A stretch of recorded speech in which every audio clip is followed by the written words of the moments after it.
All right. We're streaming now. Let's see. Make sure. All right. YouTube says hi. Hi, YouTube. Twitch says hi. Restream says hi. You can go away now. I don't care about you anymore. All right. We good. All right. Excellent. And I'm just starting it up here for well, why don't I see the show? Where are you? Did you lose it? There it is. I just had to click on it. There's the video. Okay, that way I can see the chat there. All right. All right, here we go. 3, 2. Welcome to Nintendo Dads, episode 356, recorded on December 30th, 2021, the last episode of 2021. On tonight's episode, we discuss...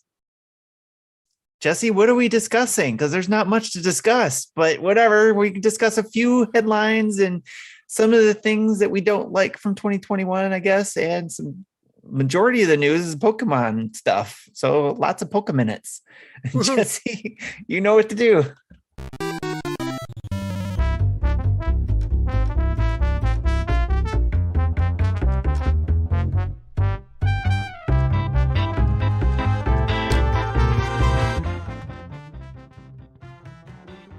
Hi, I guess I'm taking over. I don't know. No, I can take over. I forgot. I'm so used to not doing the intro, so it's like... Yeah. But you go ahead, Jesse. Go ahead. We miss Marty. Yes. Greetings. It's just Jesse and Tim from Nintendo Dads. We don't know what we're doing. We normally Justin or we Marty just sit back and listen, hosts. Justin and Marty do this stuff. I've got all the buttons I push and then still get picked on when I don't push the right button at the right time. So this will be a fun show. So yeah, so small update for me, I guess. I got eye exam before the end of the year. Use those benefits, so use it or lose it. Yes. I got a new order of glasses coming in that they actually have a blue blocker lit filter. Blue blockers, okay. On. I'm like, oh yes, and I even told them, hey, I do a show and we have are sponsored by Gooder. And he goes, I heard of them, and they approve. So nice. So obviously I haven't used Gooder glasses myself because of the prescription lenses, unless I like double stack them, which is awkward. But right. So now I don't have to. I'll get the blue blocker with my new glasses. Nice. I just don't know when I'll get them. It'll probably be 2 or 3 weeks. But yeah. But that usually takes forever, doesn't it? Yeah. Or it feels like forever. All right. For me, I'm just going for you. For me, it's just going through the move still. It's slow roll for us, just because we're moving 5 people into a smaller place to a bigger place, and luckily we're able to take our time instead of having to like buy a house and sell the house all at the same time. So but we're thankful for that, but at the same time it's like it's still still one thing at a time. Like 2021 for me was just having to deal with houses, it seemed like, all year long. So yeah, when I moved into this house, I came out of a rental house, so we had a deadline. Oh yes. I didn't want to pay rent I didn't want to pay 2 rents, or a rent and a mortgage in the same month. Yeah. Yep, we're going to be doing that because we had to pay December, and January is coming up. We'll be paying for, so that'll be fun. But that's adult stuff. We're done talking about adult stuff. Let's get into the news.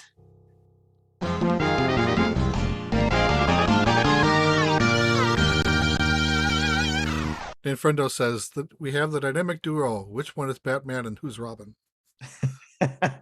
We're both Robin. I'm the knight. All right. Well, as usual, our news is brought to you by our Patreons over at patreon.com/Nintendo Dads. And for $1 a month or more, you can become a patron yourself if you're out there listening just the podcast. And if you've been listening to us long enough, and you want to get any of the extras that we got going on, like in Discord, all you got to do is hop on patreon.com, look for Nintendo Dads, all one word, and you'll find us and join us for $1. You can even pay a year, which is you get a month for free. So you can pay like 10, 11 bucks, so for a year. I think it works out to be like 10.5 for the year if you do it, if you're doing the $1 a month.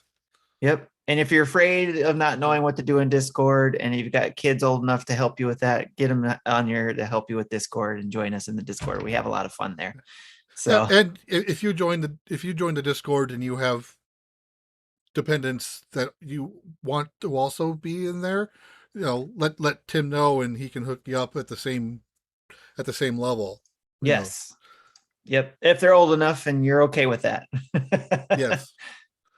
So I think all right. I think they have to be 13 is the way the Discord requires. Yes. And also too, we do have some Dads After Dark areas that is locked down for not safe for work.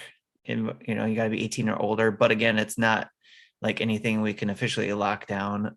It's like it just asks, are you 18? And you hit yes, you're 18. So well, then I suppose we could set up a under 18 role and just allow that for most of the rooms. True. Not that one. It's a lot of overhead work for you. Yeah. But, so we'll keep an eye on it. If I don't mean see anybody to be assigning work room on you. I'm not Justin.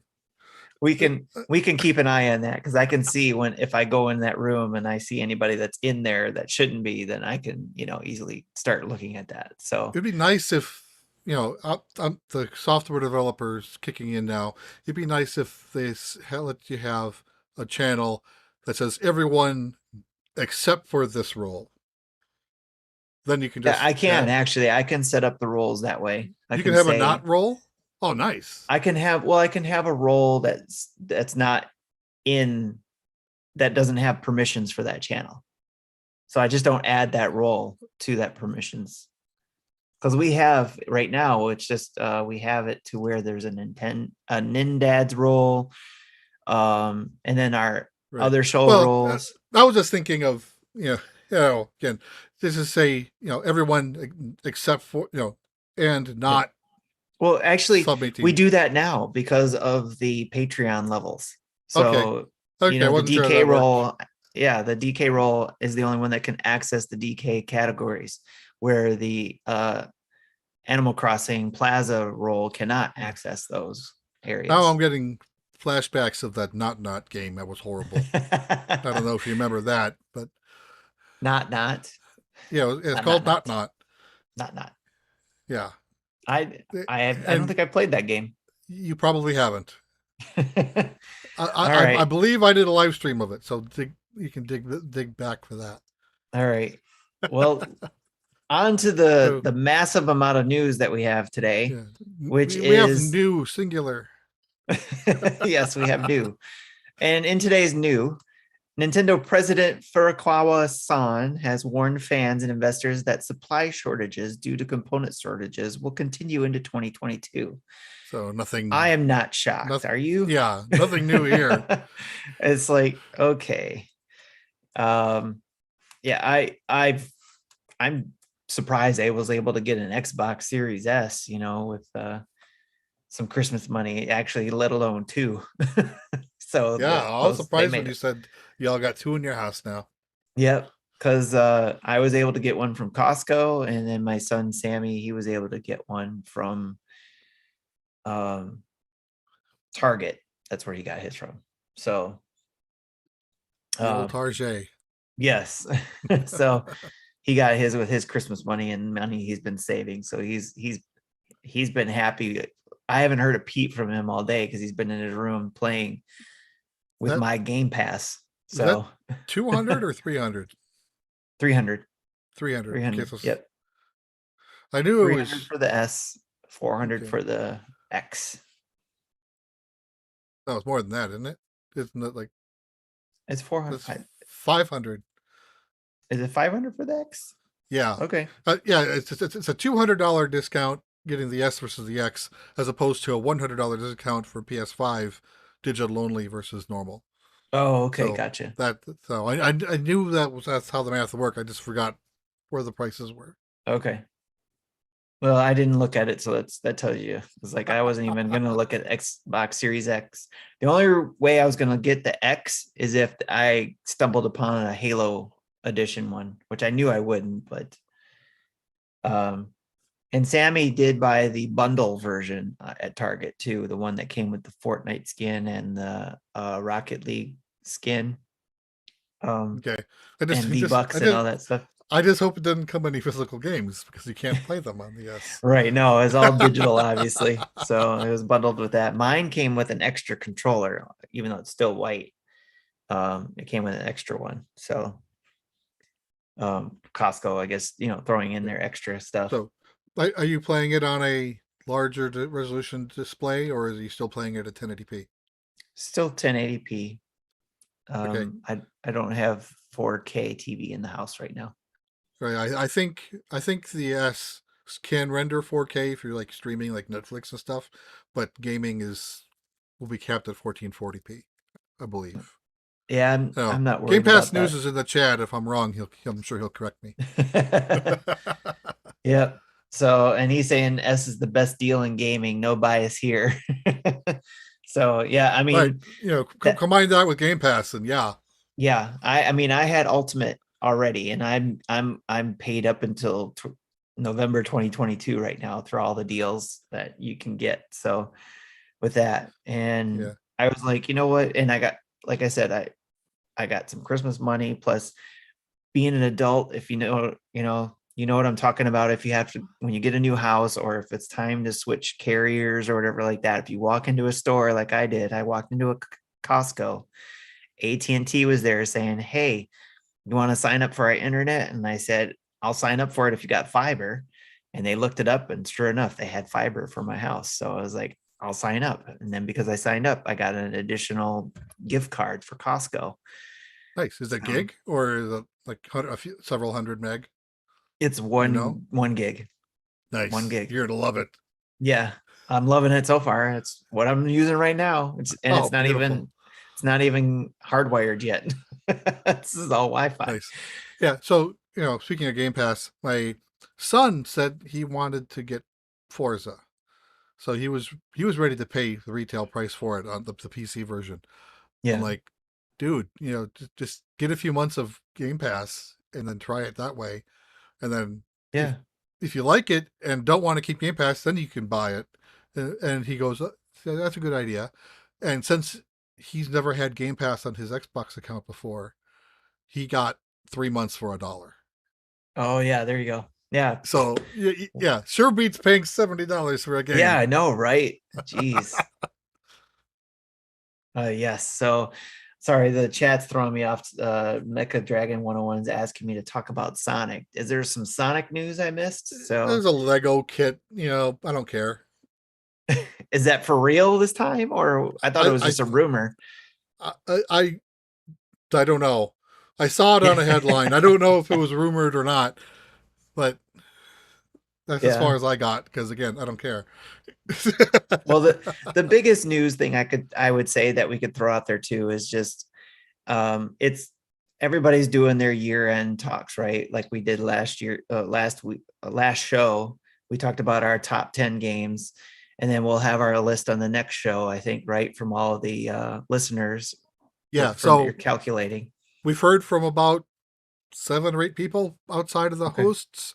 I'd like to get more. So if you Okay. haven't sent us your top list, it doesn't have to be 10. It can be 2. It can be 7. It can be 15. I don't care. I'll just put the bottom 11 through 2 through 15 Yep. as an And it can honorable be mention any score. system too, because then you can just take out, like you said, you can take out what Yeah. Yeah, if you Nintendo. give us your overall, I can always just pick out the Nintendo ones and Yep. set them up that way. Anyway, because next, so I'd say deadline on that is Wednesday night. It doesn't take me long to add scores and resort them, and then we plan on revealing that information on our next week's show. Yes. Yep. So, and they're saying that we don't care about the Sonic Lego because we don't like Sonic. And that's not true, actually. I like Sonic. I did not buy the Mario Lego stuff, so I'm in the same boat. It's all cool, but I don't have the space. I'll say I don't like Sonic. I don't care. Yeah, but for me, I like Sonic, and Sammy loves Sonic, so I wouldn't be surprised if Sammy asks or buys, if he saves up some money, buys the Sonic set.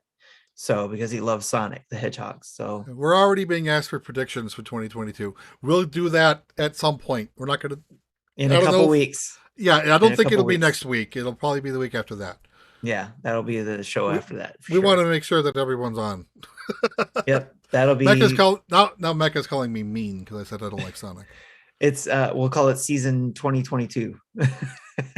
In season 2022, at the beginning of their first couple episodes, right, we'll have our predictions again because we got to go over how well we did or didn't do, and then we'll talk about our new predictions. I think what we didn't do will prevail.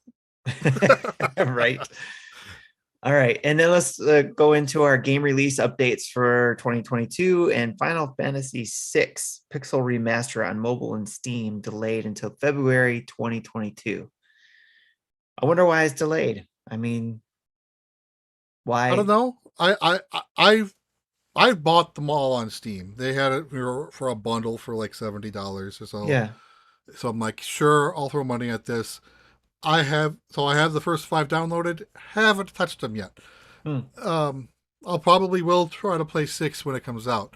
The music sounds beautiful. I did load one up and loaded the music player and played a few things. The music's awesome. Nice. And that's probably worth it by itself. Right. And there's one of the Final Fantasy channels I follow on YouTube kind of go over the differences between versions of a game. Like 5 is the shortest one because there's only been like 3 or 4 releases in North America, but 4 has been huge, which was like almost an hour long because there's been so many releases of 4. And 6 is probably going to be just as long. But yeah, once 6 releases and they get a chance to play through it, they'll put out a video covering that as well. Excellent. Ninfrendo asks, didn't Final Fantasy 16 also get delayed? Is it delayed if they never announced a range?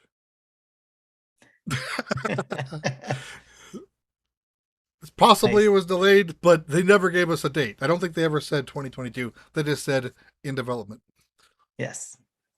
And, if 16 is just like 15 again, like, I don't care. If they actually go back to how 10, maybe 12, or even earlier played, then yeah, I might be interested in it. But if they go the route of 15 and 7 remake, nah, I'm not going to even try it. I haven't even any long games I've been staying away from because I know I'll just drop off of it and go on to the next. Yeah, and I started a long game this week too, which I have not put most of my effort in because I've been playing other games. We'll get to that later. Okay. All right. Well, that's it for the news. And in regards to any ad breaks, we're just going to say that, we still have our codes for both Manscaped and Gooder.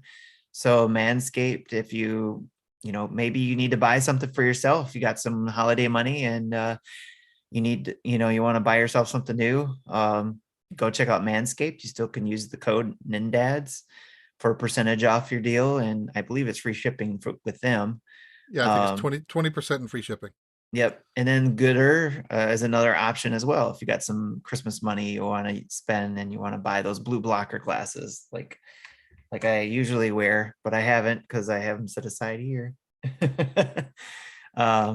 But both of those are some good options there. And who knows in 2022 if we'll have any new options or some updated options with our current sponsors. But thanks for Gooder and Manscaped for sponsoring us in 2021. And hopefully we can continue our partnership with them in the future. So with that, let's move on to rumors. I have a rumor. You do? Yes.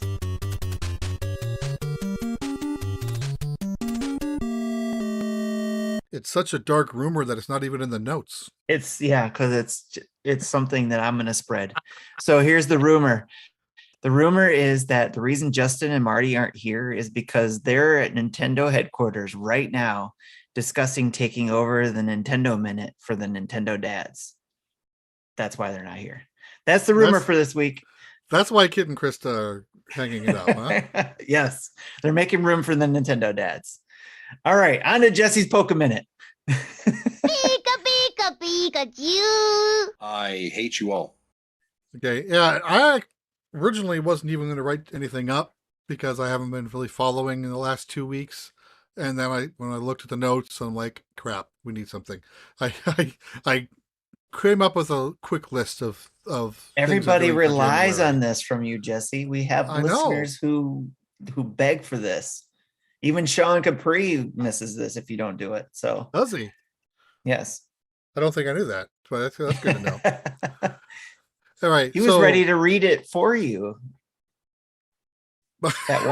He was ready to read it one time he was on. And when we were off that one for Thanksgiving, he was ready to do a Jesse's PokéMinute in your absence. Oh, nice. Okay. All right. Sorry to interrupt. Go ahead. No problem. So New Year's event starting on December 31st at 10 p.m. through January 4th at 8 p.m. local time. Featured Pokemon will spawn with themed costumes. I don't know what that means. I don't know I know last year Slowbro had a 2020 glasses that then evolved when you evolved it into the Slowbro. It then changed to 2021. It's like Slowbro got the wrong year, but the evolution got the right year. So I don't know if they're doing that or something else. We'll find out tomorrow night.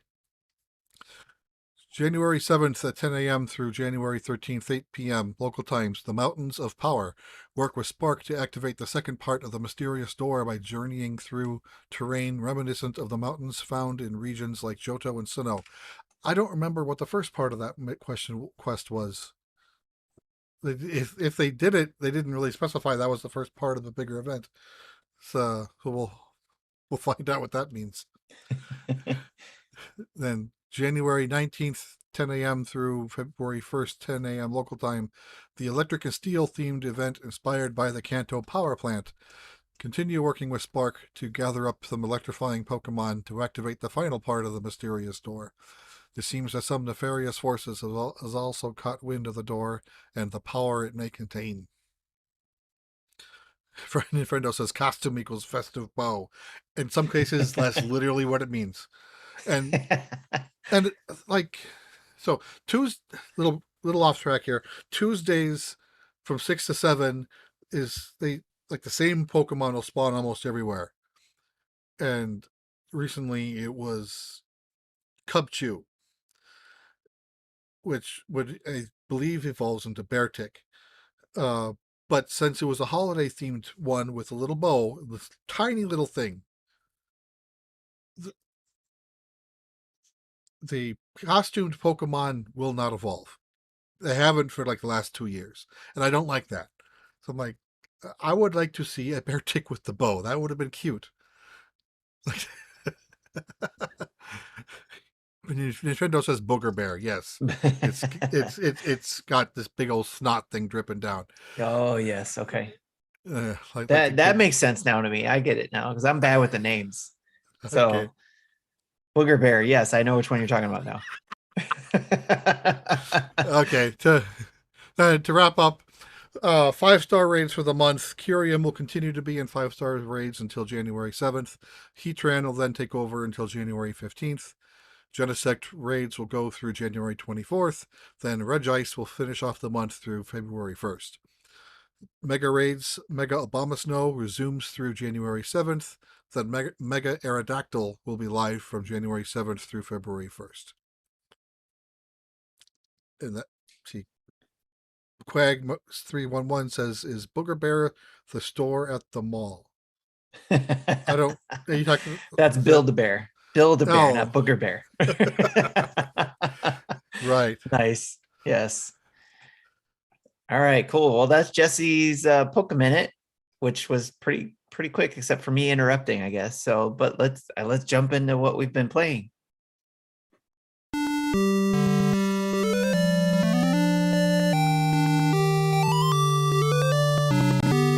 I think it's the first time we ever hit that tone less than 30 minutes into a show. Right. But also too, before we get into this, well, after you get in your games that you've been playing, Jesse, let us know what games you might have bought with any kind of Christmas money you may have got. Or I guess that's right. You said that you don't usually spend money or do Christmas gifts Yeah. for games, but Yeah, I if you think bought any this. for on sale, just we'll talk about that. Yeah, well, easy answer, I didn't. And Okay. yeah, because you know, as a household, we don't do any gaming stuff for Christmas just because we're doing gaming all year. You do it So all year long, yeah. it isn't special. Where of course, growing up, we didn't buy a lot of games, so getting 7 or 8 Right. games at Christmas wasn't unheard of. But it's just it isn't special, so we do Right. other things like That makes sense. so. Like we got kids electric toothbrushes and like cooking lessons. I got the sushi class, which will be making sushi tomorrow night for our New Year's dinner Nice. at a friend's house. My daughter's getting I forget the focaccia bread, a bread making class. My son's kind of getting like an intro to everything cooking. Okay. So That's cool. I like that. Mecca asks, "We're just speed running this show, aren't we?" That's what happens when you have no content. There's hardly no news, and it's just the two of us. So we're just chit-chatting. But hey, you guys while he's talking about the games he's been playing, what did you guys get for Christmas? If there's any games you got or you're going to pick up, or even if you got a new system, why don't you share it in the chat and we'll talk about it in just a minute. Oh, you already added Mecha Dragon's question to the notes, so I don't have to. I was about to do that. So But go ahead and talk about what you've been okay, playing, Jesse. so I okay. This is okay. I guess I bought this game because of a sale. Apparently, There you go. You got a game on sale. yeah, I didn't even think of that until yeah. But yeah, so Atlas pretty much dumped their entire library of games on sale, including 3DS games. So like all Etrian Odyssey games were discounted. Persona Q was like $8, but I already bought and played that. Persona Q2 was $10. That's a game I didn't play. Nice. So and normal price is still $40 on that thing. That's full retail. So I'm like, for $10, yeah, I got to try that. So I did buy it, and I played through it. I don't know how Etrian Odyssey games are set up. I've never played an Etrian Odyssey beyond a demo, but I did. Again, I played over halfway through Persona Q. Like I got stuck at the third boss, and in there was a big door with 4 locks. Beat a lock, beat a boss, get a key. You need to do this 4 times to unlock that door to get to the final area. Q2, the exact same thing, except for now you're in a theater, and everyone's locked in this theater. And you start off as most of the Persona 5 crew. You're missing 2 of your people. You end up getting separated from 2 of your people who gets kidnapped by the first boss that you have to then save. But it plays exactly like the Q1 did. It uses Persona logic for weaknesses and strengths. It gives you a 5-person party, 3 in front row, 2 in back row. Well, actually, you can switch it up. A row of 3 and a row of 2, and you can choose which one's in front, which one's in back. And then 4 bosses you need to unlock the final area. I did beat the first boss. Took me 2 tries. I ended up dying just because I didn't have the required persona needed, because I had just refused my old persona to get stronger ones, and ended up no longer having the spells that I needed. So I had to re-get the old ones to get enough people with the fire and the electricity attacks that the boss was weak to. So if you don't have to have played Persona 5, it definitely helps.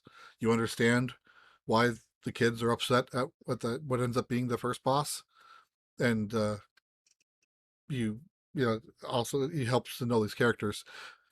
Based on the inclusion of a Akechi in your party, it's kind of fits into the timeline. During the game of the main game of Persona 5, it's like it's like they got blipped. The MCU logic, they got blipped out of their game into this game, and then they'll go back at the end at the same point. That's cool. That sounds cool. I think Q1 did the same thing, and then Okay. I have so far met one character from Persona 3. It's the female protag, which I had to name, and I forgot what I even named her. I think I went with the canonical. Well, she has no canonical name, but she has like 2 or 3 names that are most commonly accepted. It's like Corone or Catone. I don't remember. I forgot what they are.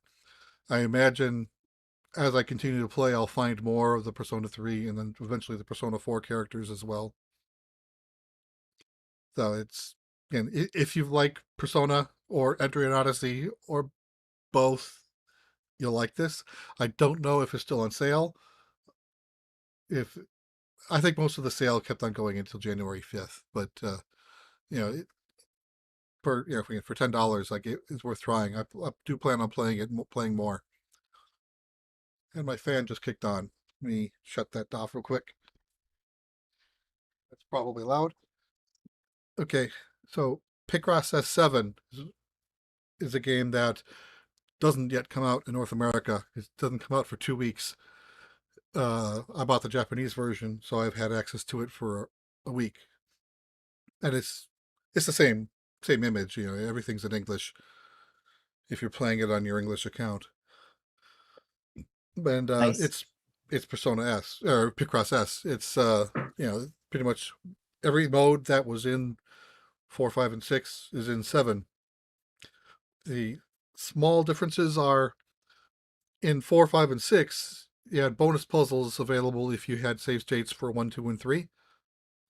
And here, because now it's 7, to get the 3 bonus puzzles, you have to have access save states from 4, 5, and 6. And I think all the Picross games are probably on sale. And these bonus puzzles are bigger, like 30 by 30 or 30 by 40. Like they'll take me 30 to 40 minutes to solve. Whereas like the normal 15 by 15 might take me 10 minutes. Anyway, I was looking up the dates. Japan released first, right? On the 24th, was it? 23rd. 23rd, and then Europe and Australia is the 27th, and then North America won't be until January 10th. Yeah, PAL regions they're alive now. They unlocked I think on Tuesday. Okay. And then North America will get it in 2 weeks on the 10th. Okay. Yeah, I was joking around with my wife about it. You having it already because I mentioned you were already playing it because she loves those games too, and she was like, "Wait, how did he get it already?" And I said, "Well, he's got a Japanese account and had to struggle with getting some more yen to buy that game." So and then I was like, 20 to 21 yen short. I was like, I can create a Japanese account for you and do that. And she's like, no. So, yep. So she'll probably be getting that January 10th for sure. Okay. And so some other things that are new with S7 is it adds touchscreen support, so you can play it like the 3DS versions played.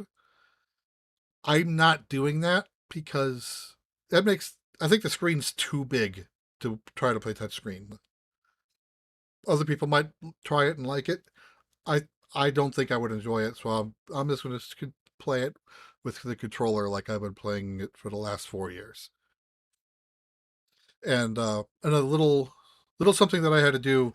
Apparently, I think 5 and 6, maybe all 3 of them, recently had updates.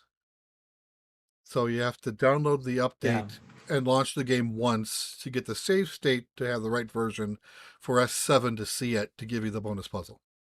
Yeah, I was telling my wife about that too, and she said she had to she re-downloaded them anyways to replay them and refresh them because she just started them over so she could play the puzzles again. So on a lot of them, so it re-downloaded them. anyway. Yeah. So Yeah, because when I got the OLED, I re-downloaded all the Picross games along with the save states at that time, backed up from the previous Switch, but I still needed to update them since re-downloading them, or at least I had to launch them. Anyway, so and one more thing I remembered. In the previous games, Clip Picross puzzles gets unlocked only in normal Picross mode. If you play Mega Picross first, you don't unlock anything. And I normally do Mega Picross first just because they're a little more challenging. But in S7, Mega Picross will let you unlock Clip Picross puzzles. So right now I'm about just under halfway through all of the Mega Picross puzzles, which means that I'm also halfway done through the Clip Picross puzzles. are you going to be done with all these before it even releases in the US? Maybe. It's if I didn't have Q2 also arguing for my time, definitely I could do that in 2 weeks. But with Q2 going to be my focus, at least on weekends, probably not. But it definitely is a possibility. So all of the color ones I've already finished. I think there's like 45 color puzzles, and then the 5 bonus puzzles that are the bigger ones. I have not done those yet. Those I was planning on doing last. Okay.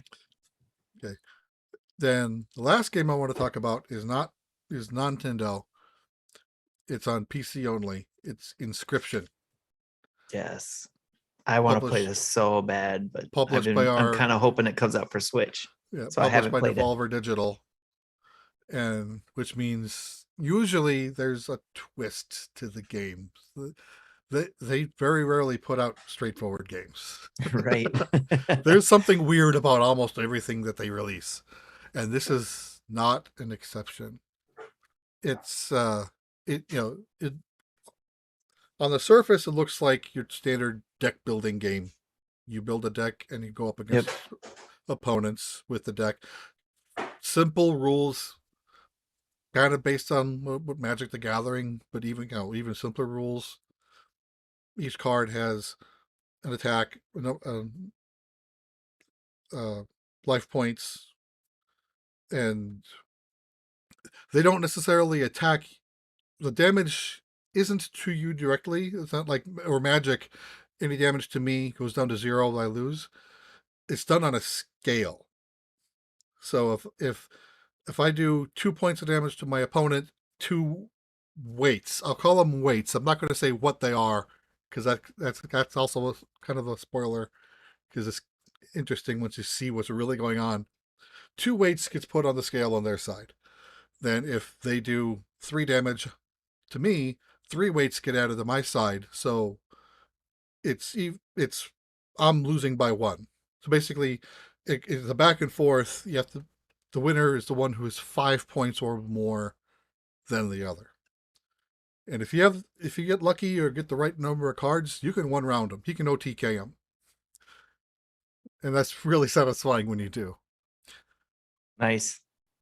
It's again, I kind of don't want to say any more than that just because it's an experience. This isn't the game I was originally wanting to play because I'm not a fan of deck building games generally.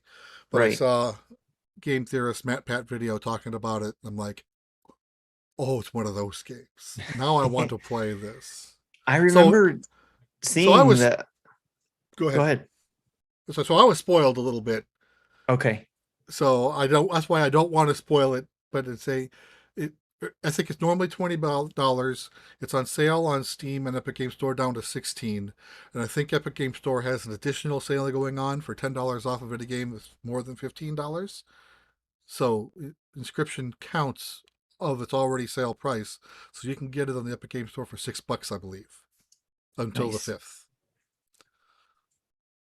Okay. So I was just looking if I had the Epic Game Launcher on here. I'm going to pull that up right now. But I remember seeing the Devolver E3 show, and that was in that show. Yeah. and that's what confused me because I thought I saw it in an indie showcase, and I thought that's why it was on the Switch before when you brought it up in our chat in our Discord. And I was like, "Isn't that on Switch?" Because I was like interested in playing it, and then you were like, "No, it's just the PC." So that, and then I was like, "Oh yeah, that's right. I need to." Becca says, "Oh, tempting, but I don't want to buy games in Epic Game Store." You can still get it on Steam if you want to pay the full discounted price of $16, which is what Yeah. I did. Yeah. Yeah, I bought it on Steam before I knew about the extra discount Epic Game Stores gives. I'm gonna check into that and see what's going on. Yeah. So So yeah, I let Dance After Dark know because they both like card building games, Slay the Spire, yeah, you know, Dicey Dicey Dungeons. Dungeons. Yeah, and they said if I can't play it on, Switch. I think even John said if you can't play it on my Switch, I'm not going to play it. If he's the one that also has an Xbox, right? So like if this was an Yes, Xbox and not he has Game Switch, Pass. Yeah. you could, you can play it there if it's on Game Pass. Yeah. Oh, he's probably Game Pass only. He probably doesn't. We won't probably doesn't buy games on Xbox, but still, it's a, it, the controls are very mouse and keyboard based. I don't think there's controller support even for PC, but it shouldn't be too difficult to add it. Okay. So, Well, I don't mind using the keyboard, especially in that type of game where it doesn't sound like it would be too fast paced. So, oh no, you can think. Well, I, there are. I don't think there's anything that's time limit. There are some things that are turn limit, but you can still take your time. okay. Yeah, and so to put it, I did roll credits earlier today at about 20 hours. So Okay. it's not entirely a long game. Though I also think I'm trying a second playthrough because there was some secrets that I missed that I'm trying to go back and do things that I missed the first Right. time through. And I'm having a hard time with where I'm at. I don't know if I'm just having bad RNG or I had one lucky run that first time through that got me past that stuck point. Well, if there's anybody out there who is playing it in our community and we want to talk about it, I can create an Inscryption channel and for spoilers in case you guys want to chit chat about it. So Okay, there so is that that's possibility. so I'm still wanting to finish my second playthrough of Inscryption before I dig it more into Q2. So that's where my focus is right now, playing Inscryption. Then I'll go on to Q2, and then I'll go back to Picross. Picross is normally this conference call is boring game. Rice. Right. Got it. That's nice. All right. So going back through some of the things that was happening in the chat before I get to my long list of games I've been playing. No, actually, it's just one before I get to my one game. Let's see. Quag311 said, wife surprised me with a PS5.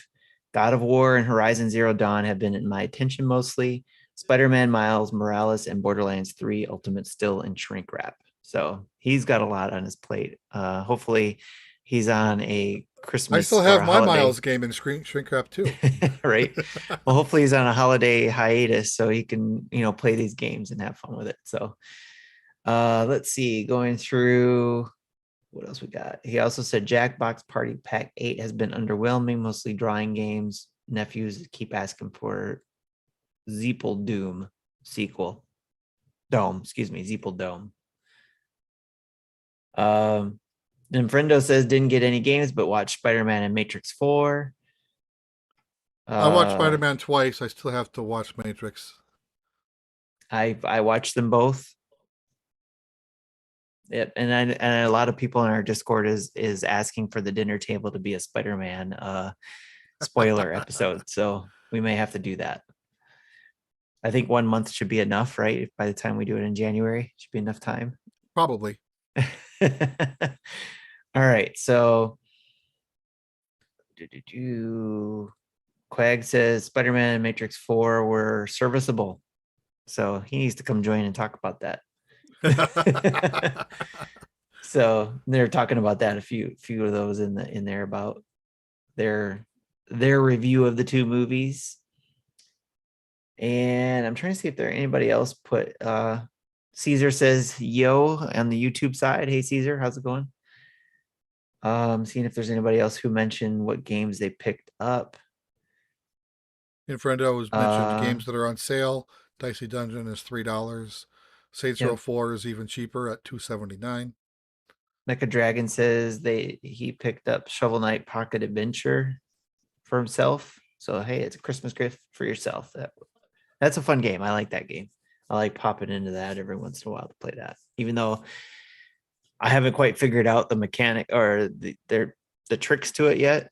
It seems, to be able to get through it, if you will, because I make it to the first boss. I made it to the first boss, beat that boss, and then as soon as I get to the next level, I die. So it's like, and then you got to start all over again. So, but anyways, let's see. That's it. That's all I could catch in there. Hopefully I didn't miss anybody's list of what they mentioned of what they picked up. But for me, what I've been playing is Aspire on Ina's Tale. I keep wanting to say Anya's, but it's not Anya's, it's Ina's. I had to look it up because it's spelled INA. So, but Ina's Tale. I actually beat that. It's actually only like a 5 to 6 hour game. I did a video, like a first impressions video of it a couple weeks back, and enjoyed what I've been playing there. And I posted that I wrote credits for the game. It's visually beautiful. There isn't much to spoil, and as far as I can tell from the story, it's just some things you pick up along the way, some memories you pick up along the way for each of the characters that you run into. And I think from what I played, it's I might have missed a couple characters, but I'm not sure. And that's where it kind of like I was a little like iffy on the game itself. Like it looks visually like outstanding. Like it's really cool looking, and I like the puzzle elements of playing the platforming and puzzle elements of the game. The story parts just seem so scattered, and I don't know if it's because of I missed something or it just went over my head, or maybe because it is only a 5 hour game that you could probably sit down and play in one sitting, if you got 5 hours to block out and then get the story. I played it over 3 sessions, I guess, if you will. Like the first session for the video, then I played about another hour, and then I finished it off. And just like there were just parts of it that were like, a lot of it seemed poetic, and it was like over my head poetic, like lots of fancy words. It just was like maybe I was too tired and just wasn't getting. But I almost kind of want to play it again, but I don't know. There's other things I want to get to playing too, so we'll see. Let's see what is going on here. Ebicel, thanks for doing the subscription. And usually when he subscribes, I have to subscribe too. So let me double check that. Nope, I don't have to. I got 3 more days, it says. Okay, but thanks for subscribing again, Ebicel, with your Amazon Prime membership. That's awesome. So remember that too. If anybody out there listening or watching us on Twitch, if you got an Amazon Prime membership that you haven't used anywhere else, that you get your 1 free Twitch subscription, please by all means support us by giving us that 1 free month. It doesn't come out of your pockets, and it helps us boost our community. So but yeah, that's the only game I've been playing. And as far as games that I bought, I guess for Christmas, other than the No Gravity games that we got over the holidays, I'm for those 12 days. I picked all of them up, but I haven't opened any of them.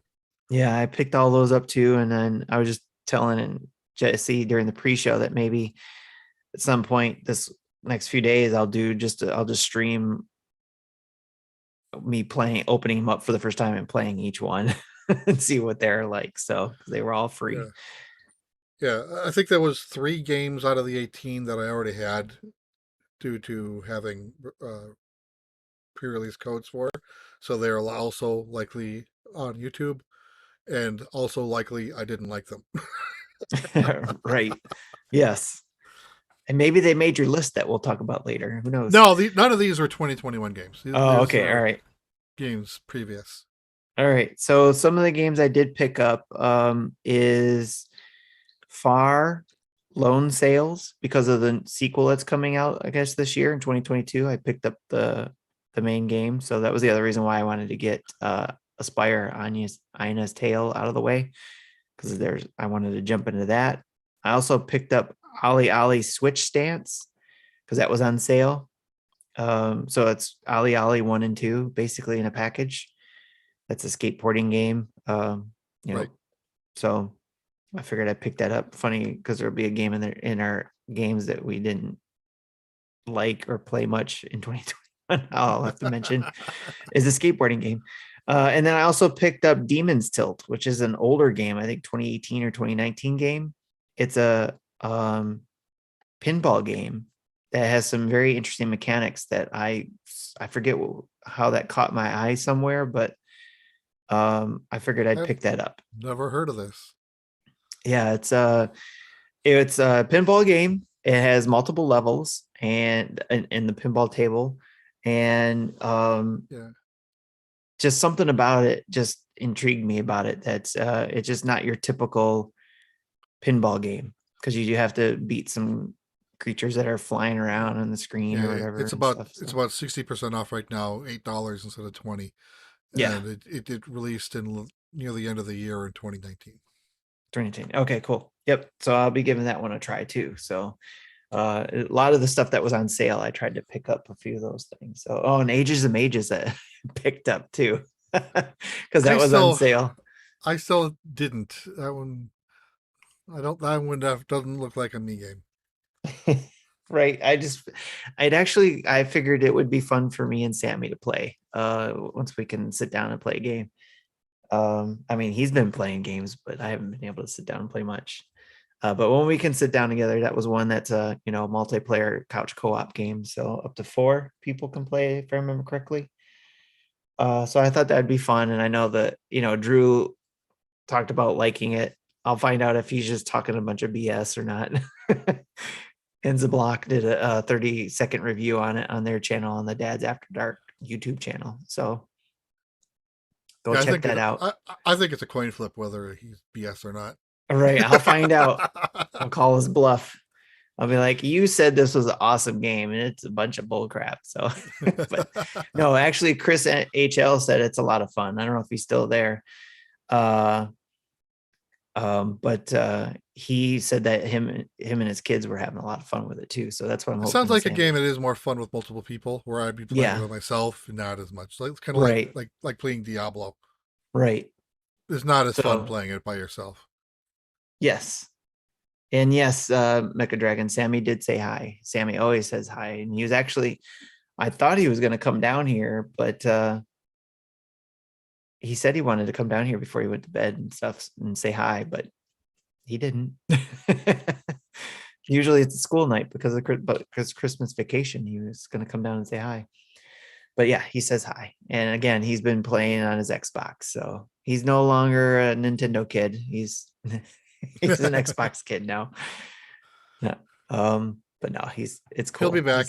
He plays on his Switch. He still plays on his Switch. So but yep, that's what I've been playing. That's what I hope to be playing again soon with the games I bought. Let's go to the community spotlight.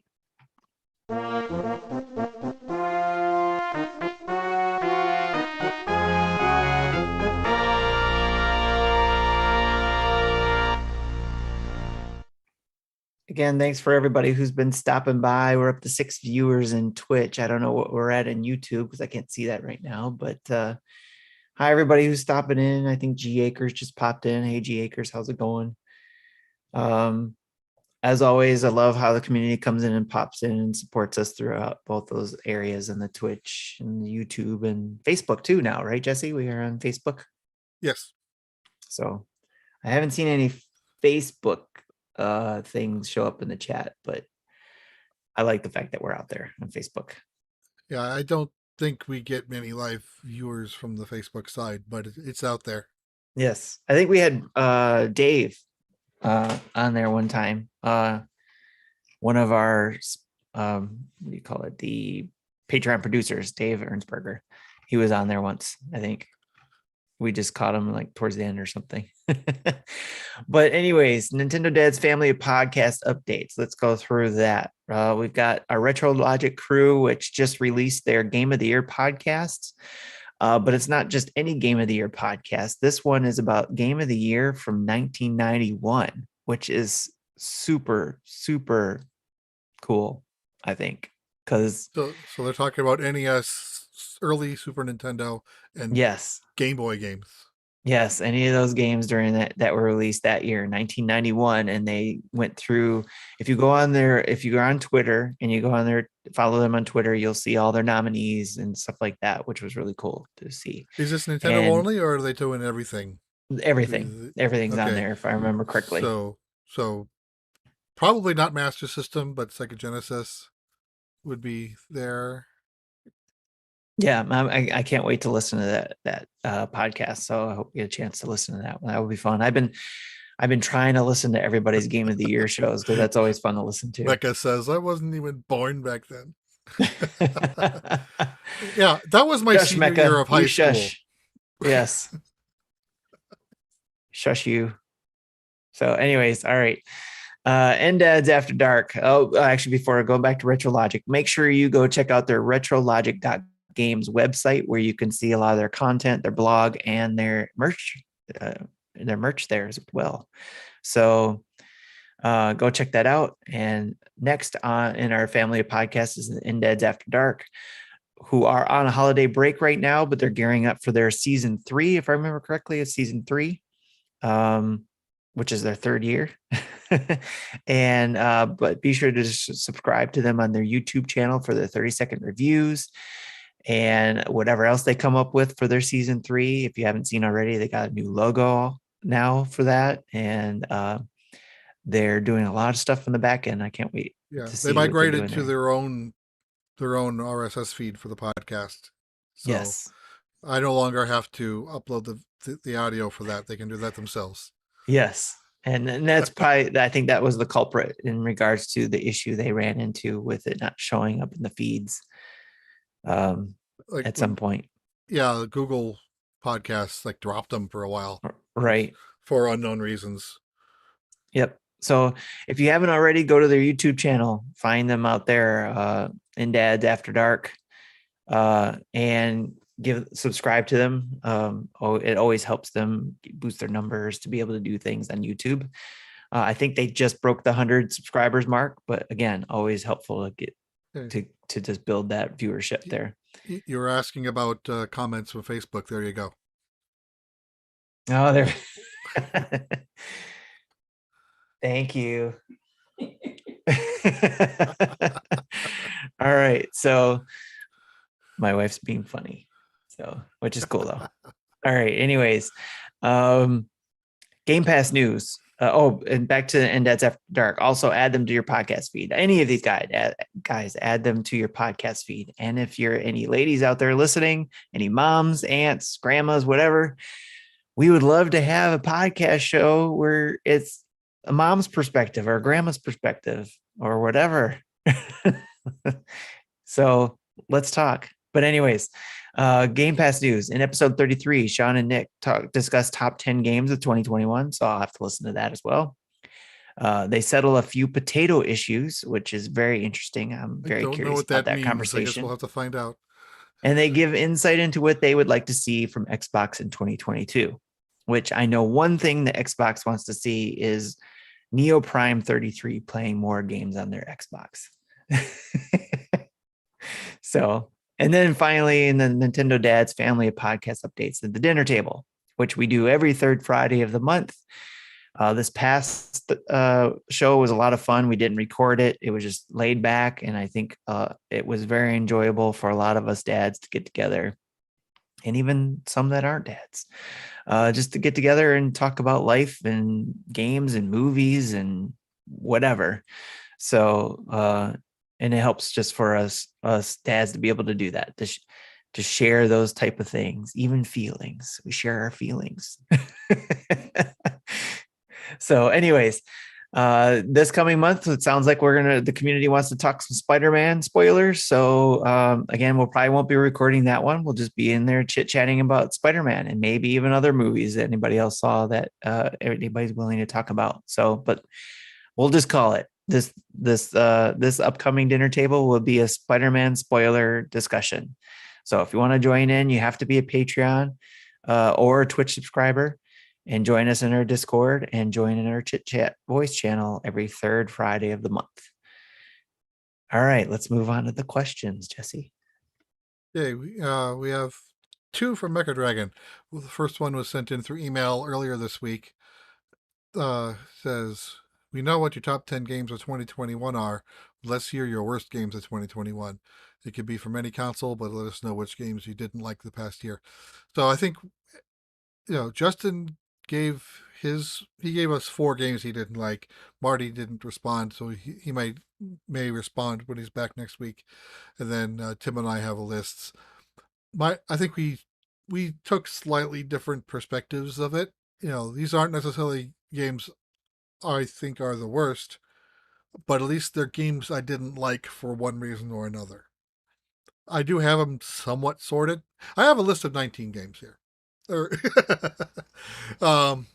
So I'm not going to talk in detail, obviously, about all of them, but we can speed them and then talk about anything if there's any questions or something that needs explaining. Yes. There are some that will probably need explaining. Okay. And then you took a slightly different take. Yeah, a little bit. My take is just basically, I don't want to bash on any games is how I view it. Basically, I'm not going to say they were their worst games of 2021. They were just, for me, they were just the games that just didn't stay on my Switch. I moved on to something else and maybe didn't finish it or got bored with it. And it just wasn't for me. So I just moved on. So I put down several games for that as well. And I got about 13. Well, there's a couple of them that have a few listed there, but that's about maybe 13 to 15 games. All right, so we'll just start with read Justin's list. He has only 4. He has Project Winter. He says, I have no idea what's happening with this game. Right. Baldo was released broken. Several patches have come, but ugh. Okay. Worms Rumble, very blah. Oh, interesting. Alex Kidd in a Miracle World DX. I rage quit the game. All right. So join the club, Justin. Yes. So I've heard of Alex Kidd and Worms Rumble. I have not heard of the other 2, so I can't speak to those. I vaguely remember Baldo. But I have not played any of them. I think Project Winter, might have been a Fortnite type thing. I could be wrong though. Maybe. That kind of rings a bell. Interesting. All right. So how do we want to do our lists? Do we just want to speed run our own lists and then discuss as we need versus going one at a time?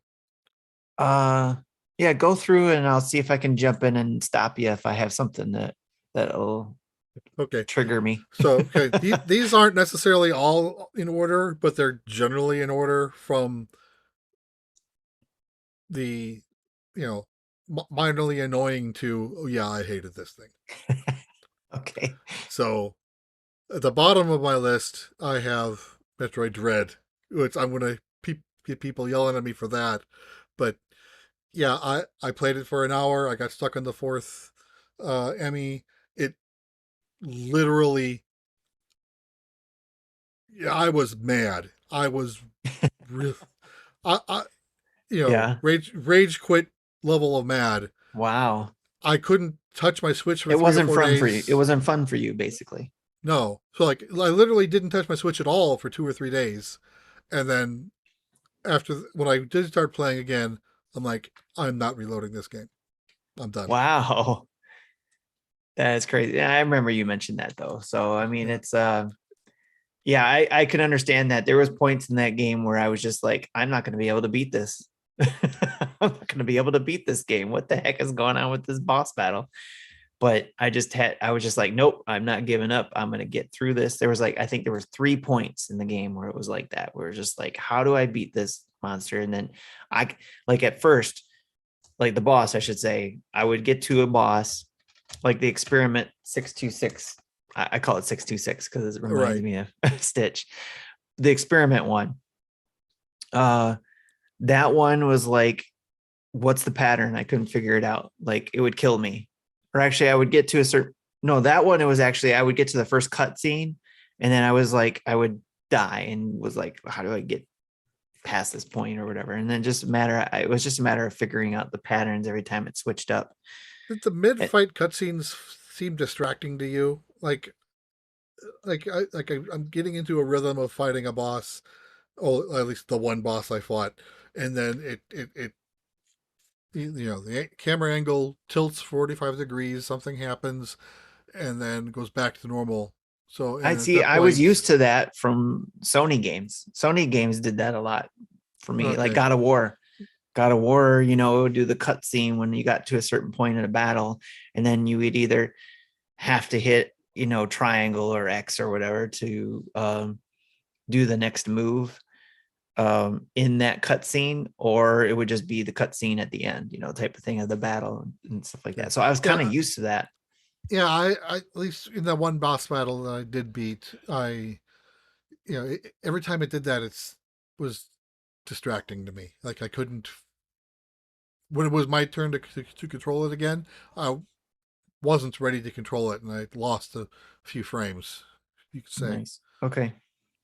The Nintendo pals are rating us, so thanks to the Nintendo pals for rating us. Thanks for doing that.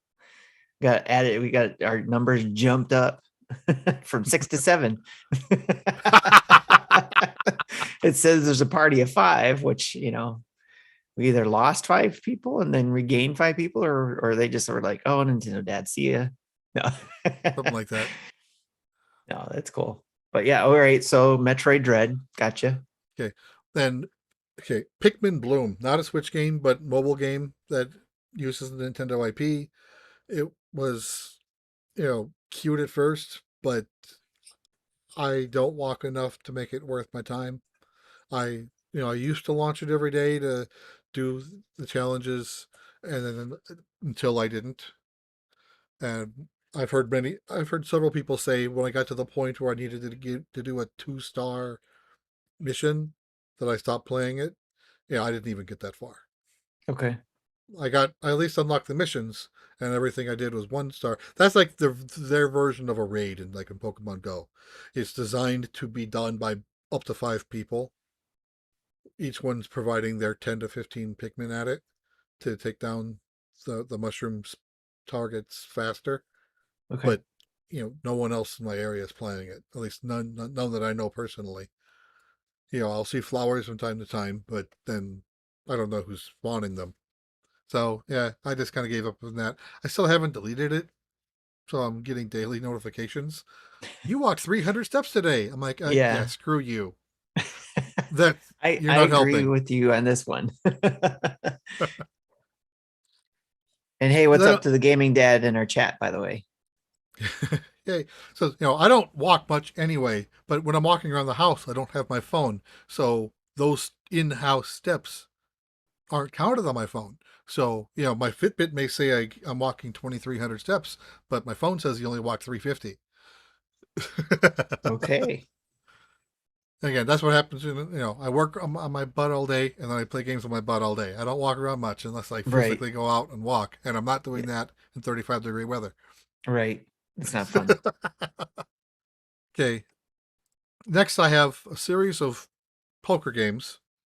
Poker Club, which I played on Xbox when I got my Xbox earlier this year or really late last year, and it has since come out on the Switch. But I haven't played the Switch version. Poker Club had a lot of bot issues. I thought like every table would have like maybe 2 humans on it and 6 bots, and then the bots would try to bluff each other and just raise the pot to stupid levels, and like this is not realistic at all. So didn't play that for long, and then this was on the Switch. Poker Pretty Girls Battle Fantasy World Edition. And it's play poker, unlock new waifus, and play more poker. And Okay. it's grindy, and it's it Not in was a good fun for. way. It was not in a good way. It was fun for maybe half an hour, but after that, I'm done All right. with it.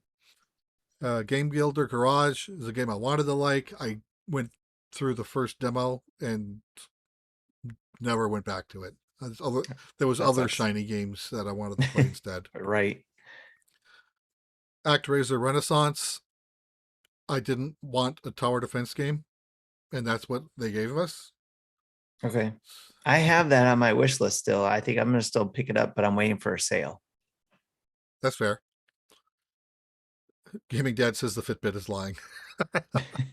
Right. Okay. He's talked about that on his show about the Fitbit. So Okay, then I have Pac-Man 99. Again, I played it. I did a stream for a half an hour to an hour on launch night. Never went back to it. I didn't like it.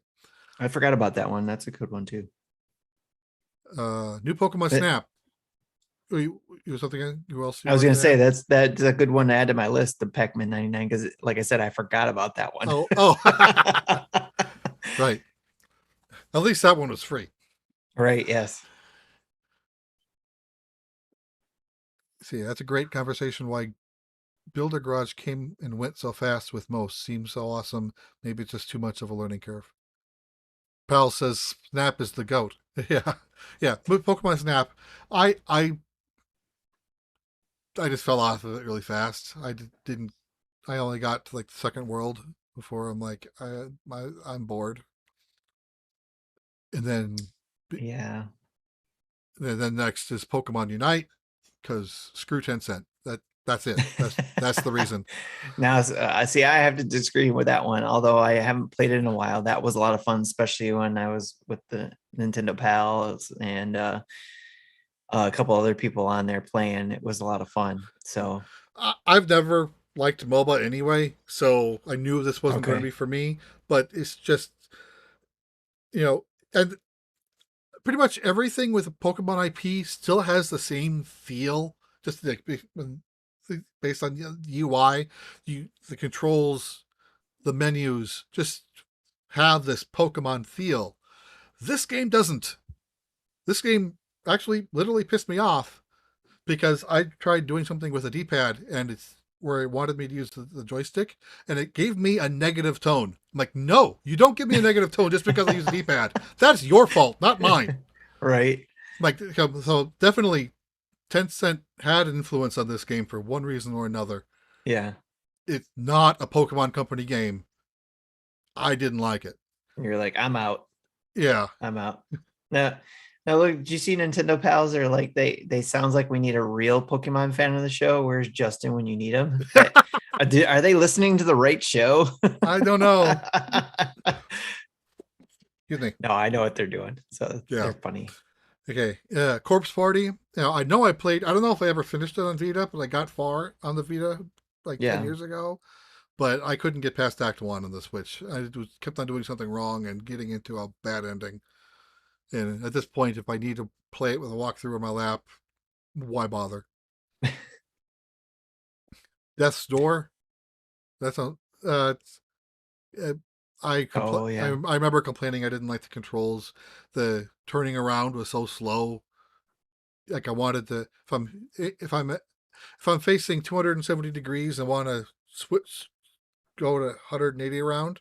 Right. It actually rotated it instead of being snappy, so I would die before I get my swing in. And okay. I know, yeah, people say, yeah, you're supposed to roll there, but I didn't want to roll. I wanted to turn around and attack. Right. And so yeah, I needed to be the game needs to be played more defensively, and I didn't want to do that. Yeah, for Death's Door, for me, I almost put that on my list, but it was I decided to take it off because I didn't play it. You did. So it makes sense. I didn't play it. I bought it because of all the hype, I think, and wanted to play it. But because of all the hype as well, I decided I'm not going to play it right now. I'm going to let the hype die down. Maybe, during the the gaming lull that we usually get towards the end of winter before spring. If there's time, maybe I'll give it a try if nothing else has, pulled me away from it. But yeah, that's one that I haven't played because of just the different varying opinions I've heard on it. It's like I know it was on game of the year discussions, and all that kind of stuff. And that's Yeah. probably why that was all the hype behind it that made me buy it to try it out. But I just everything else that was been going on, I didn't have the time to start it, and I didn't want to try to rush play it because everybody else is playing it. So I decided I'm just going to hold off on it, play it when I'm ready. Okay, then next is Kataria Fables, which is a game I think I had a review code for, and I didn't get very far into it. I got to a point where I needed to go into this castle. That was a good 5-minute journey to get there, but I got there and it was still closed up. There is a time system where I probably had to get there at the right time, but I could never find what time that was. And I tried hanging around, seeing if the gates had opened up, but before it did, I died and had to respawn and start that section over. And I'm like, okay, I'm done with this. Golf Club Wasteland. That was a rage quit game. I think I did a stream of that and didn't last long. I got really frustrated. 12 minutes on Xbox, which is that's now on Switch, but I played it on Xbox, and again I just couldn't figure out the first main puzzle of apparently 7 or 8 different puzzles that needed to be solved in a 12-minute run. So I just got tired of trying and Okay. kicking dead horses or dead wives, one of the two. Shh. Spoilers. No. Not really.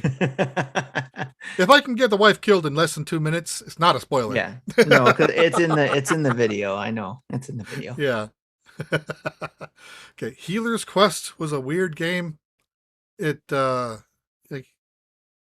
you're in a party and the rest of the party are all auto attacking, and you are trying to keep everyone alive, and it wasn't fun. I didn't like it. Okay.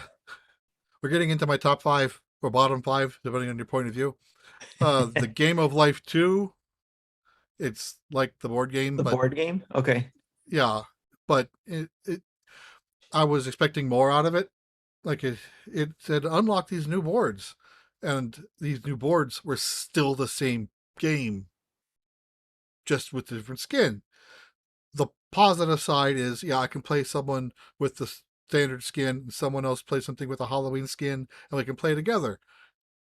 But there's no fun. If I want a different board, I want it to do different things, not just be a reskin of the same board. Okay. Castle Kong.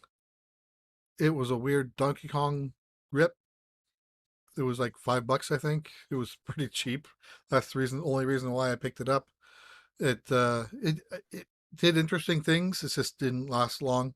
It didn't keep my interest long. Okay. I don't remember when I said 5, but it was the top 2 now. I have the entirety of NSO plus expansion pack. Okay. And more specifically, Paper Mario. Oh yeah, that's right. Yeah. Because I talked about this 2 weeks ago, where if the app crashes, see here, this is how it works. There's a save state that for the entire NSO that's saved on your Switch. Then, which doesn't get written to very often, if at all, while the game's running. Right.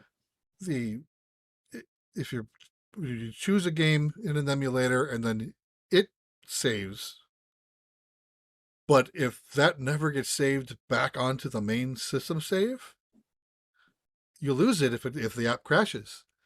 And there is literally a tree at the start of Chapter 7. If you hit it with a hammer, it will crash. It's a guaranteed. That is repeatable. So if people are saying I beat the big game, I'm like, why the hell aren't you hitting every tree? Because you should have hit it and should have crashed and you should have lost your save. Yeah. Because the game They're not teaches hitting every you. tree. The game teaches you to hit every tree to get find coins, find badges, find some secret. So if you're not hitting trees, you're missing out on a lot of the game. But if you're hitting every tree, you're going to crash it at that point and lose your save. Wow. And of course, Unless you use what? What was the other thing? you have to use the save state save Okay. at the emulator level. Okay. That is preserved. But I never used it because I was trying to play it authentically.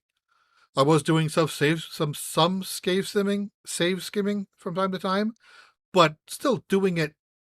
I could have done the exact same thing on a real N64. I wasn't doing anything you shouldn't have been able to do. Okay. But doing the stuff you can't do is what you need to do if you want to finish the game.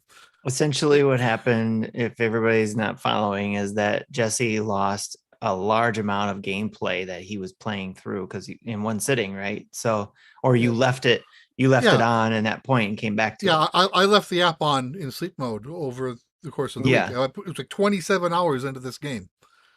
Yep. But when the app crashed, I'm thinking, oh, I just saved it 5 or 10 minutes ago. Not a big deal. I loaded up 4 new save states. I'm like, crap. Yeah, that sucks. Yeah. Yep. And that's only your number 2. I can't wait to hear what your number 1 is. Yeah. My number 1 game is the first game that I rage quit on. Heaven's Vault. Okay. That I got it. The game was confusing. It didn't really tell me what I was supposed to do. When I did think I knew what I was supposed to do, it would find a way to tell me in the not nicest way that I'm doing it wrong. So I'm like, no. Okay, there's a video of that one. That one's on YouTube somewhere. Yep. I think that was like the first of many rage quits. Yes. Between myself and Justin. So go search for what was it called? Heaven's Vault. Heaven's Vault. That's right. So go search for that on your YouTube channel and watch that rage quit in action. You're welcome. I think there's even a clip of it somewhere, probably on Twitch. Probably. All right, that's my list. That was your list. Woo. I hope Mecha Dragon is happy to hear that list. So I'll try to get through mine pretty quickly here, and stop me if there's anything you want to talk about, Jesse. But I'll go through my list. Is basically, again, it's games that didn't stay on my Switch. Keep in mind that I did get rid of a lot of games when I had to transfer over from the OG Switch to the OLED Switch. So a lot of things got cut out in that transfer anyways, just to make it easier for me. So, but a lot of times though, too, what I try to do, because I only have 200, I can't remember if I got the 200 gig or the 256 gig one, because there was a 200 gig one at the time in 2017. I haven't updated my SD card since I bought my Switch. I've updated 4 times in the last almost 5 years. I have the same 200 gig micro SD card that I had since 2017. Even now in my OLED, I haven't upgraded it yet. So wow. I have to manage what I keep on my Switch. So things, when it starts getting towards the bottom of that, game list, when you go to when you get to see all the lists, all the games on your Switch, when it starts getting towards the bottom, if I haven't played it in a while, I will delete it off my Switch and to save space. I don't delete the save, obviously. It's just, I'll still have the save data, but I just delete it off. I don't even archive it. It's just deleted off. So this list is based on things that didn't end up staying on my Switch. First one, and this is in order because I went down the list of games that when I downloaded it. So starting at the beginning of the year is Blue Fire. Blue Fire was a kind of if I remember correctly, and I have to kind of go back and think about it. If I remember correctly, if I can talk here, it was a kind of like a N64 game, if you will, with the 3D aspect of it and all that kind of stuff.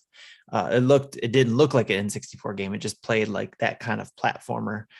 And it was fun while I was playing it, but it didn't hold my attention very long. And I went on to the next shiny game that came out. And in a lot of cases, this is what's happened through a lot of these games. And it just basically fell down the list and I didn't jump back into it. And then I just deleted it off. The next game, Disjunction, is a narrative type game, point and click kind of in a way, but it's pixelated art. And it's in a post-apocalyptic type setting where you have to deal with politics in the game, and figure out a murder that a political figure got framed for. So it seemed like it was an intriguing story. But again, it didn't hold my attention very long, and eventually, again, fell down the list, and I didn't continue on with it. And I deleted that one off. Next one, Capcom Arcade Stadium. I didn't keep that one. I was looking forward to keeping that one and being able to download the different stadium games. Is that the one where like it gave you like one game and you had to buy the others in packs? Yes, and all the different arcade stuff. Yeah. I thought I was going to get into that, but there wasn't very many games that intrigued me to do that. Yeah, I have other ways to play an arcade game if I want to play an arcade. Yeah, you have an arcade thing there. So, all right. This one might be a shocker to some. It was low on my top games list, very low at the bottom because of the Bowser's Fury side of the game. The Super Mario 3D World side of Super Mario 3D World plus Bowser's Fury is the game that I played a little bit of. I played a lot of it when we had it on Wii U, and I just wasn't interested in going back to it, even though it is a great game. Marty talks about it being the greatest Super Mario 3D World game in the world, or Super Mario game in the world. It is a great game. I preferred Land over World, probably because I played mostly single player anyways on my 3DS with 3D Land. But yeah, that one is a game that didn't stay on my Switch very long. Once I was done with Bowser's Fury, I was done. I got rid of the game. I did like World better than Land, and I didn't finish it. I got to, I think, the Bowser's World, and then something else caught my attention. Okay, sorry. It was still high. It was still high enough. Saying boo. yeah. I still was high on my top 10 list because of Bowser's Fury, so I didn't include it in my. I didn't not like 3D World. I liked it. It's just something else got my attention. Yep, like I said, it's a great Super World. Geez, I can't talk. Super Mario game. It's a great Super Mario game. But I don't like it as much as Marty does. And apparently I don't like it as much as Nintendo Pals do. So if you are a Super Mario 3D World fan, I'm sorry. I'm just a cranky dad. And if you want to go listen to a younger dad, like the Nintendo Pals, go over there and listen to them talk about Super Mario 3D World. Anyways, all right. So the next game, Beautiful Desolation, is another game that it was actually pretty. I liked the graphics. I liked where the story was. It was like a post-apocalyptic type thing, but it was like, see if I remember this correctly. It was set in the 80s, but something happened in, say, our timeline where it goes off into a different way and technology just goes faster, but in the 80s, and they're already in space. They've already encountered aliens, and they're already using technology from the 80s and before to do certain things. But it's kind of like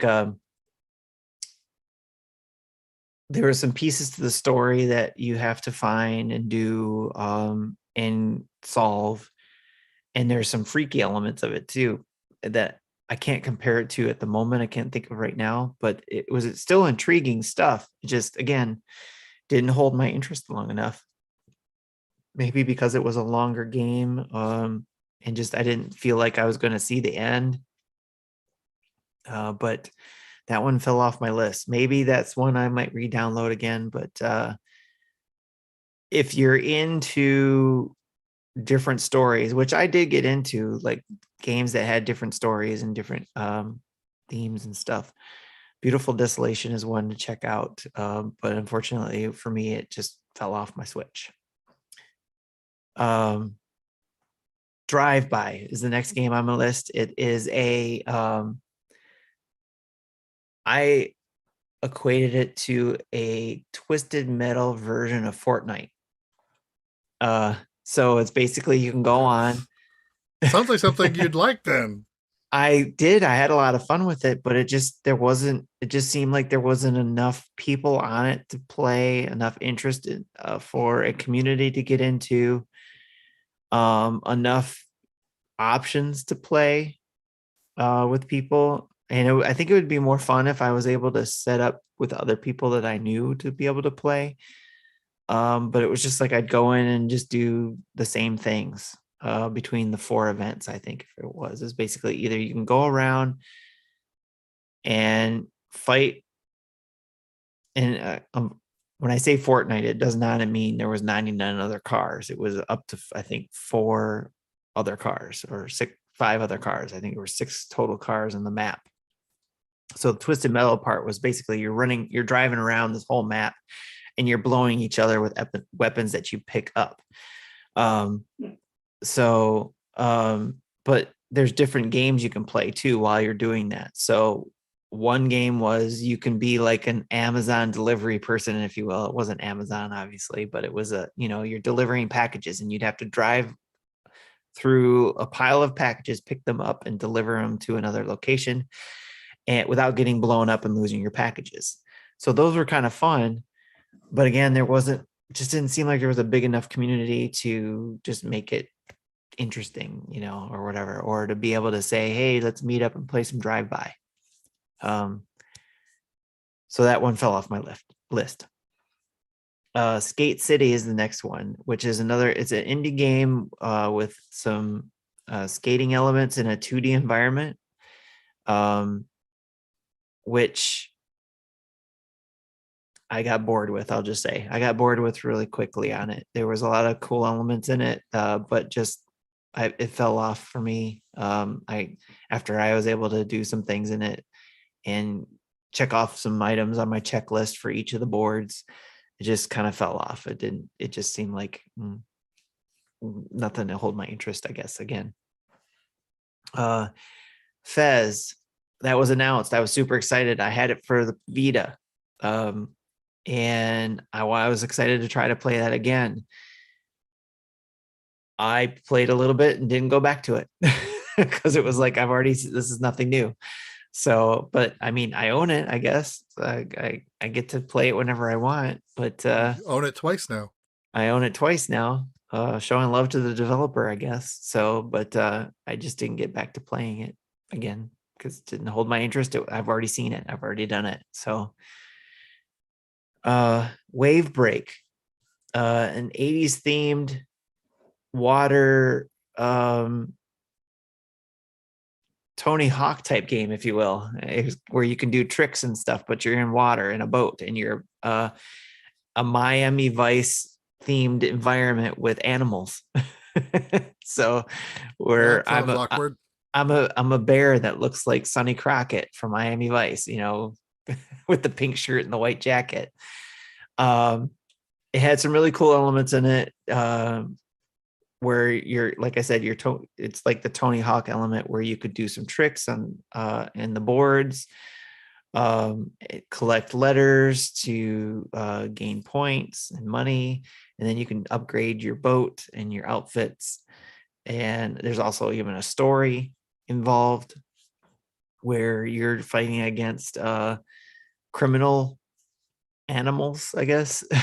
So, and you actually can shoot at them on boards. So you can be in your boat and you can do tricks and shoot at the same time at these enemies on the board.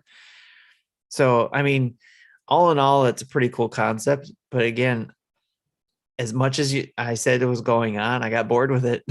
I just moved on to something else, because it was like, okay, the first few boards I did those things, and it was like it was the same thing going forward, and it was just like, okay, I'm done. I got a feel for it, so it was fun. The next set of games is games that dropped off my Switch because I just didn't play enough of it, and that was Knockout City, Super Animal Royale, and Apex Legends. They all dropped off my list because I didn't want to have all of these Royale type games on my Switch that I hardly played, taking up space. And I was just going to stick to one Royale type game. So at this time right now, it's Fortnite. So that one's on my Switch. That may drop off and I may re-download one of these unless there's some other new one that comes along that I want to try, and I may download that one. But I made a rule for myself to only keep one Royale game on my Switch, so I can concentrate on that one game and get good at it. So right now I'm back at Fortnite because of it. There's things in it that have brought me back in. So Townscaper and Islanders are two builder type games that I enjoyed my time to try them out. Townscaper was presented as a just build without being complicated. It can be your kind of like Zen type game where you just build. That's all you do, and there's no challenge to it or anything like that. So it's really nice, quiet, easy game. But again, because there's no challenge to it, probably is why I was just like, okay, I played around with it, I'm done. So that was with that one. And then Islanders is a builder game where you can try to build as many things as you can on an island in the space you're given. But just something about it wasn't grabbing me, I guess. So again, I moved on from that one as well. Yeah, when you're talking about these builder games, it's kind of reminding me of like a game, Dragon Quest Builders 1 and 2 are games I want to play again. But again, they're pretty big games, so you have to kind of find the time to do it. Yeah. Give yourself time to play them too. Yeah. So yeah, they're like Minecraft with missions, with the goals, instead of just FFA, do what you want. Yeah. And plus there's like there's action parts where you're just running around with a sword, beating up monsters, Right. trying to prevent them from destroying your building. Right. All right. So another one that's going to be probably one that I'll get a lot of flack for is, and I'm down to my last two things here. Mario Golf Super Rush. After we were done doing the golf league, I didn't play it anymore. So I took it off my Switch, especially like I said, when I was transferring OLED, it came off then, when I was transferring from my OG Switch to the OLED. I almost put this on my list as well, but I'm thinking, no, I didn't not like it. I said the same thing about 3D World just a little bit ago, but but it's a game that I am done with it and I'll never play it again. But yeah. unless the league starts up again and uses it again, that's probably when I'll play it again and maybe try to do it before. Probably won't still. I'll probably pass. So, but again, it's not because I didn't like it. It's just wasn't into it to play by myself. It was more fun to play with others in the tournament. And that was the same thing for me. Well, I won't say that because I actually did like playing the 3D Mario Golf one more by myself too. And then enjoyed it even more when I got to play with others. So, but Super Rush didn't grab me to play by myself much. So, yeah. And your bottom game here surprises me. And again, this I'm going to put this as a stipulation. This may come back eventually unless something else takes my time, which could be. And I'll say the reason why Hot Wheels Unleashed is the last game on my list is because of Forza 5. So please blame it on Forza 5. Okay, that's fair. I cannot play any other racing game right now because of Forza 5. It's such a badass game. Sorry. for the I mentioned BA reference, but I love I Forza 5 as a racing game, and I mentioned my son downloaded it for PC, yeah, and he actually bought.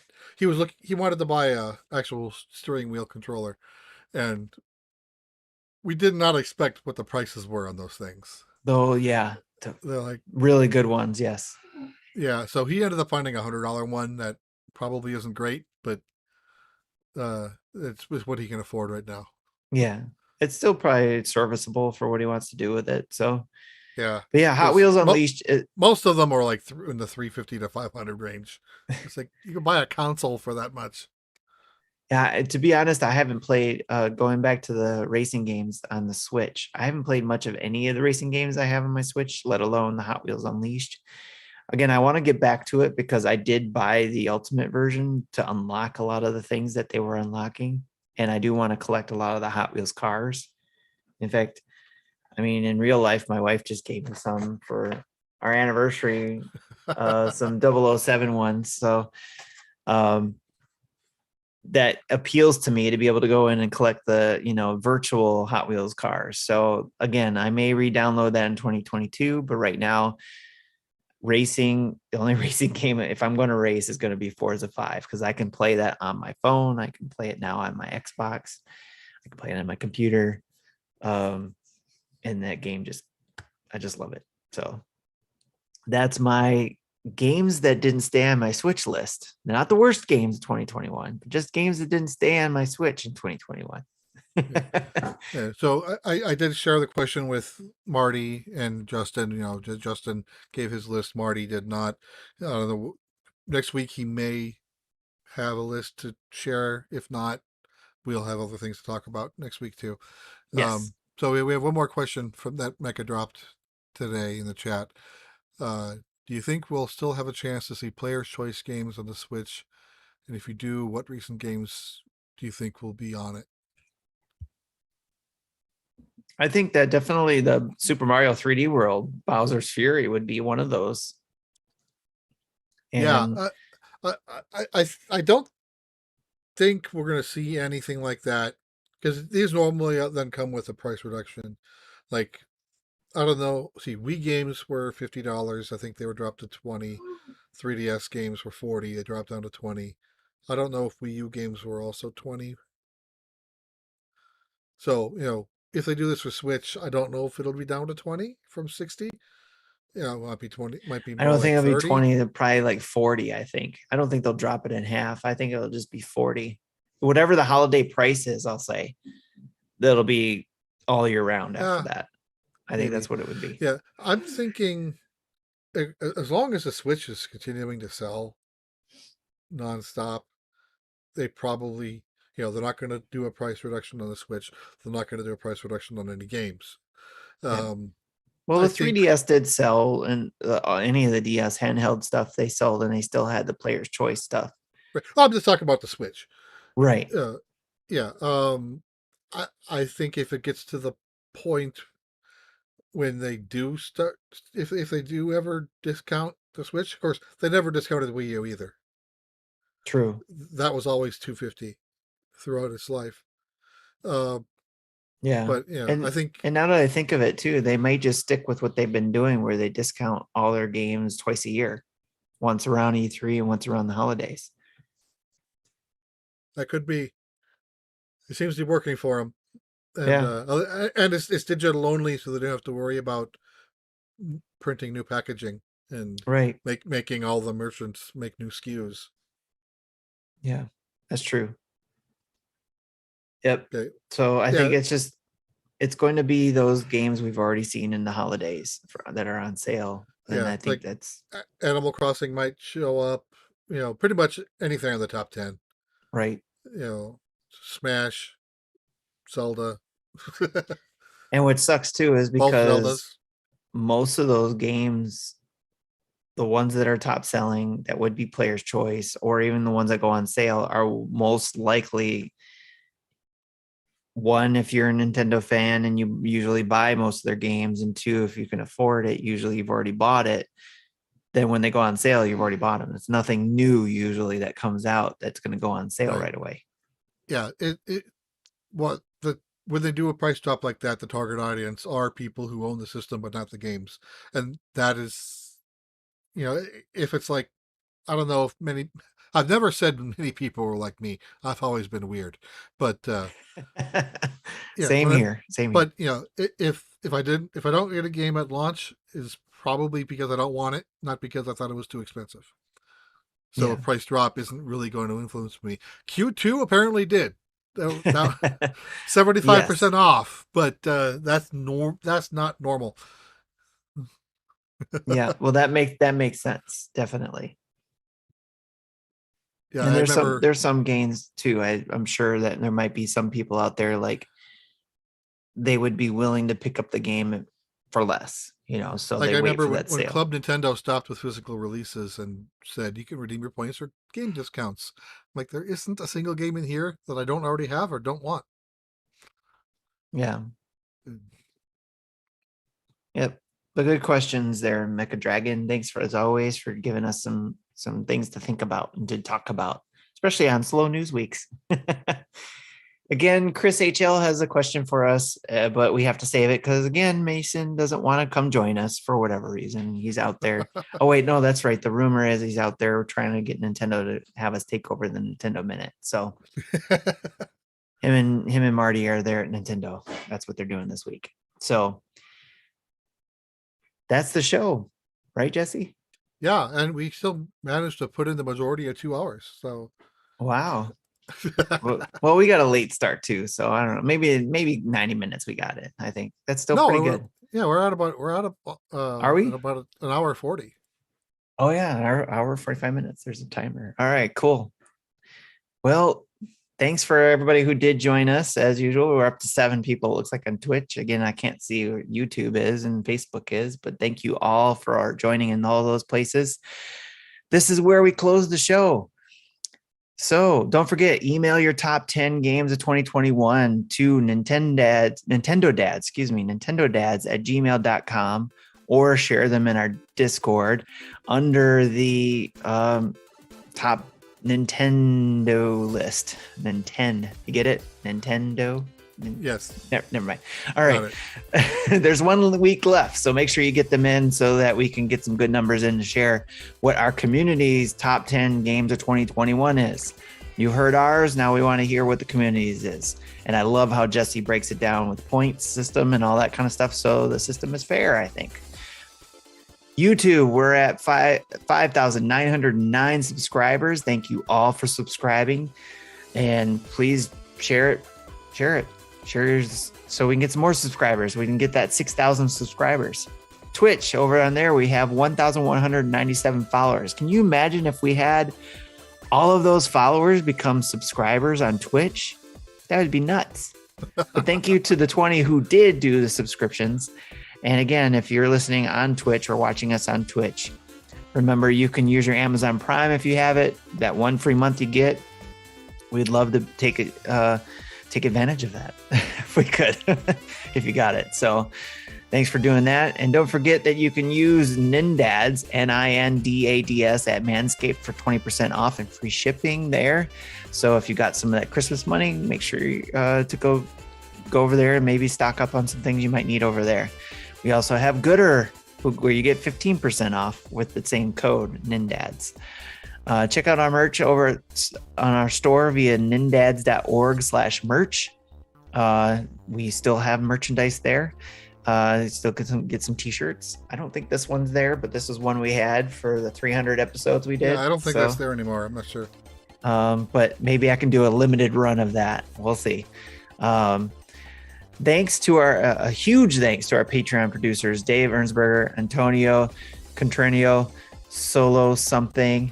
Thank you all. And thank you not just to our Patreon producers, but to all our Patreons. Again, we thank you for giving us your hard-earned money that you do to let us do the things that we do, and even those on Twitch as well.